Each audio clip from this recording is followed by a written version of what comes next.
Si tu n'as pas de discipline sentimentale et émotionnelle, tu vas tout confondre dans la vie. Et tu auras des problèmes avec des gens, des problèmes que tu pouvais éviter.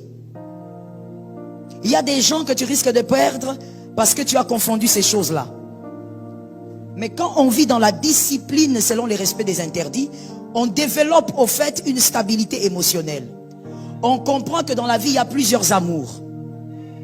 Que quelqu'un me dise, il y a plusieurs amours. Écoutez Léonel, dans la vie, il y a des gens que vous allez rencontrer pour les aimer avec beaucoup d'estime. C'est-à-dire ces personnes, c'est un amour mais rempli d'estime. Ça se limite à l'estime. Vous estimez tellement ce qu'ils sont, ce qu'ils font. Mais il y a d'autres personnes que vous allez rencontrer, vous allez avoir une appréciation qui va au-delà de l'estime. Tout ça là, ce sont les amours. Mais en plusieurs formes. Pourquoi malheureusement certains foyers ont été brisés? Parce qu'on a été incapable de comprendre cet aspect. La stabilité émotionnelle et sentimentale. La différence entre l'attirance et l'amour. Il y a des pasteurs malheureusement qui sont allés avec leurs fidèles. Pourquoi? Parce qu'ils ont confondu l'attirance et l'amour. Le problème de Amnon fils de David, il avait confondu l'attirance. C'était exactement ce que son père avait fait, mais en d'autres formes. David aussi, quand il va vers Bathsheba, David ne va pas vers Bathsheba parce qu'il l'aimait. David est allé vers Bathsheba par attirance. Et d'ailleurs, la suite démontre que David avait bien compris que c'était de l'attirance, ce n'était pas de l'amour. Il ne voulait pas faire de sa femme. Il a même dit à Uri, rentre, quand il a appris que la femme était enceinte. Parce qu'il ne voulait pas briser ce foyer. Il avait seulement une attirance sexuelle. Mais Amnon, son fils, quand il regarde sa demi-sœur, il dit, je l'aime, alors que ce n'est pas l'amour, c'est l'attirance.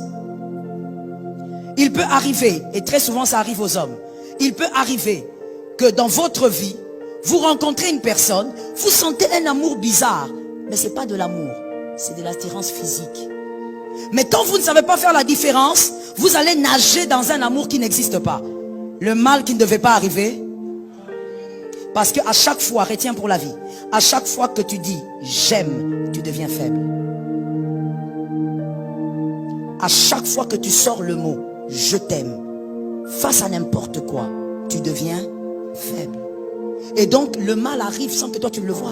J'ai parlé dernièrement avec une soeur qui me disait, je ne me suis pas rendu compte que mon pasteur allait coucher avec moi. Il dit, comment tu t'es pas rendu compte? Non, je n'ai pas compris comment c'est arrivé. Le problème c'est quoi?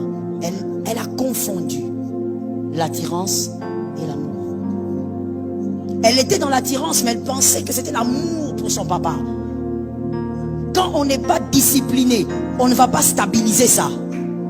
Voilà pourquoi il faut être discipliné. Et quand je parle, je t'interdis de penser que je ne m'adresse pas à toi. Parce que c'est quelque chose qui arrive à tout humain. Oui. Fais la différence.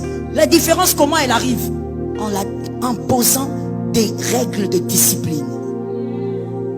Tu regardes, tu dis, c'est que je ressens pour Léonel. Non, ce n'est pas de l'amour. C'est de l'attirance. Alors je dois corriger ça. Et ça t'épargne le danger. Ça t'épargne le mal. Et je veux même vous dire, voilà pourquoi, malheureusement, je ne le dis pas avec gaieté de cœur, j'en parle parce que je dois donner des exemples. Malheureusement, voilà pourquoi beaucoup de filles dans l'église ont été abusées par leur pasteur.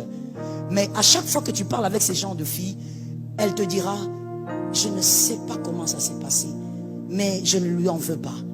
Mais comment quelqu'un qui t'a fait ça, tu ne lui en veux pas?